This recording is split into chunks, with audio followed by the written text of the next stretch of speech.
Walking into his room, Han sat down at his computer and pulled up a random video to watch. As Han watched the video, he thought about how he fell into this situation. He remembered walking to his apartment where he and his girlfriend lived and noticing an extra pair of sneakers by the entrance. Slowly, his eyes raised and he saw the trail of various articles of clothing strewn across the floor, leading to the bedroom. Even though Han was a reasonably intelligent individual, the image didn't seem to fit together, and he attempted to create mundane scenarios that would explain all of this. Maybe his girlfriend was heading to shower and didn't wait until she was in their bedroom.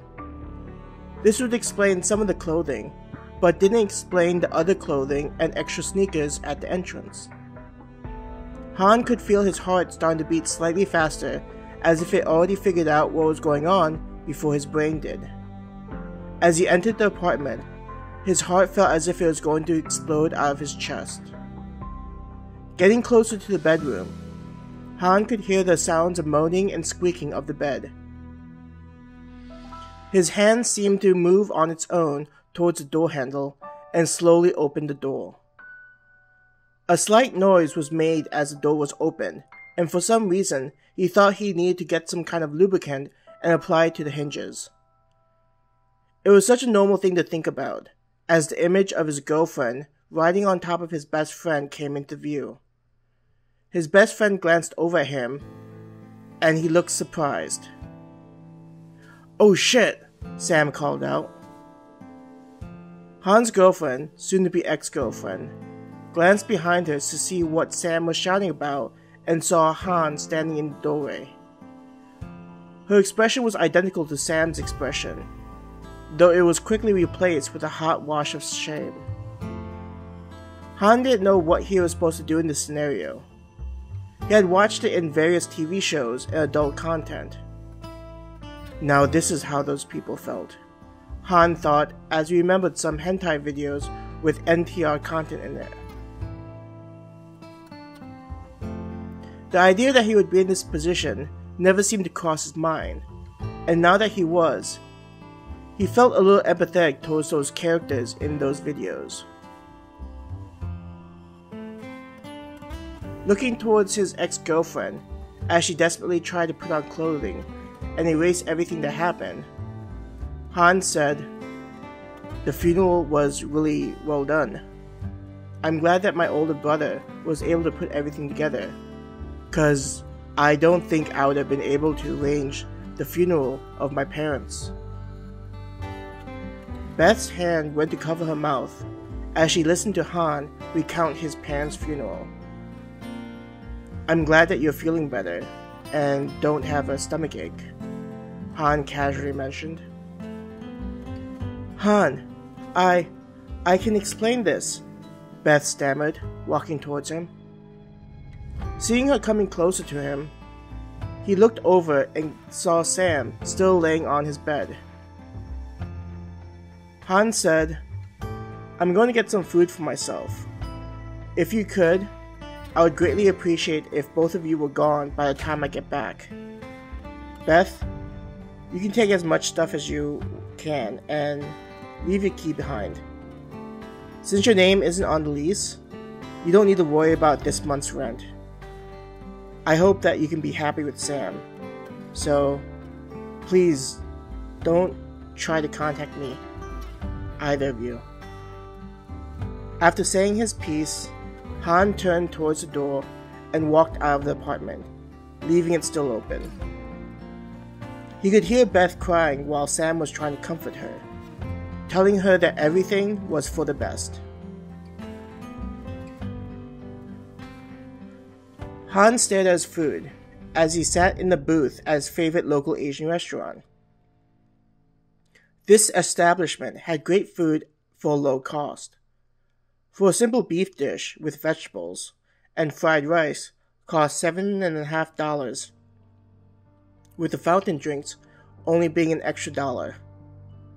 The people that worked here knew him by name, considering how often he would stop by here either by himself or with Beth. Thinking about how many sweet memories he had made with her at this restaurant, talking about various nerdy things, made him feel numb. The usual, "What could I have done?" and "Was this my own fault?" went through his mind. Considering that finding out his girlfriend was cheating on him was par for the course, he congratulated himself for handling this a lot better. A part of him thought it was amusing how this all happened on the same day he buried his parents. Seeing his parents laying in their coffin still hadn't quite hit him yet, and he had a detached feeling about everything. He wondered whether this dazed feeling helped contribute to his mild reaction to seeing his best friend and girlfriend together. As he chewed on his food, savoring the various flavors and glad that at least one thing was going right for the day, Han thought he heard a ringing noise. As it got louder, his head started to feel like it was being squeezed by a vice. The fork in his hand fell onto the floor, clattering. After the pain had receded, Han looked up to see a screen in front of him. "Congratulations! Based on the miserable life you've had, and being able to stack so many horrible memories in one day while keeping a cool head, you have been selected to gain the Creation ability. With this ability, you'll be able to manipulate a wide range of things and gain access to areas that no human has had access to. You are free to do whatever you wish, so please do not feel chained to the common sense in your world and other burdens. This ability was selected to give you a wide range of experience, and there are no requirements or strings attached to this ability. We just ask you to try out new things and have fun with this ability. To access the Creation ability, just imagine opening up a menu." Feeling a little confused by all of this, Han dismissed the screen by swiping his hand across it. Thinking this was very silly and just his brain deciding to break, he decided to give it a try and see what happened. At the very least, Han would feel just silly and would request the waitress to bring him a new fork to replace the one he dropped. He closed his eyes and tried to concentrate on opening up the menu. Feeling like there was something different about his body, he felt like something had changed, so he opened up his eyes and saw a menu in front of him. The menu was very basic looking, compared to what he imagined it would look like, especially in games and animes. It had the usual information such as his name and title, which was Creator, along with 3 options: Create, Modify, and Translate. Looking at the first 2, Create and Modify, they seem to be self-explanatory. Han didn't know what the last one, Translate, meant, considering the multiple meaning of the word. Deciding to see what this option was all about, Han pushed on Translate and saw a new menu appear. With the new menu came 2 new options: Destination and Object. Just by guessing, Han determined that the new word Translate was similar to the mathematical concept, not the linguist form of the word. After pressing Destination, a new menu appeared.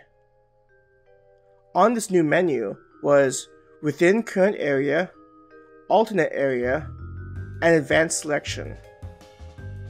Pressing the Advanced Selection button, Han was presented with a wide range of choices that could be shortened by certain criteria, such as fantasy, science fiction, advanced, magic, technology, basic, and many more.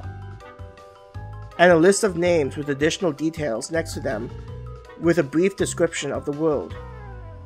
Han looked through the various descriptions and saw that there were some that were on Earth, but with slight changes to them, like America losing the revolution, China sailing past the tip of Africa, Alexander the Great developing his empire with an heir, and etc.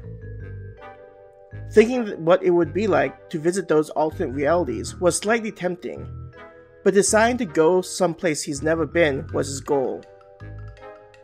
Selecting fantasy, magic, and early development, the list of names changed drastically. Of the names listed, Han glanced at the word called Eltran. A description of the world appeared. writing, Eltran is a world that is similar to what many would consider a fantasy world, with ogres, elves, humans, beastmen, and other creatures. In addition, Eltran has a strong flow of mana, so magic is widely used and practiced throughout the world. All the main creatures have the ability to use magic, while many of the animals don't have this ability. There are many similarities to Earth, such as with some of the animals and civilization styles. But there are enough differences to make this world a good choice for those looking for something new and different. Many of the civilizations are still in their infancy, so there are no issues with overpopulation. There are several continents on this planet, and similar to Earth, there is an abundance of both fresh and salt water. If you're the type of person who enjoys watching and reading fantasy-related entertainment, Eltran is the world you should visit. The description was pretty entertaining, like going to a store to purchase something and having the salesperson convince you about the benefits of the product. Feeling like this would be a great first world to visit, Han pressed on Eltran and confirmed his decision. He felt a slight woozy feeling, and the room seemed to morph and change around him. Everything around him went blank, and he felt like he was floating in space.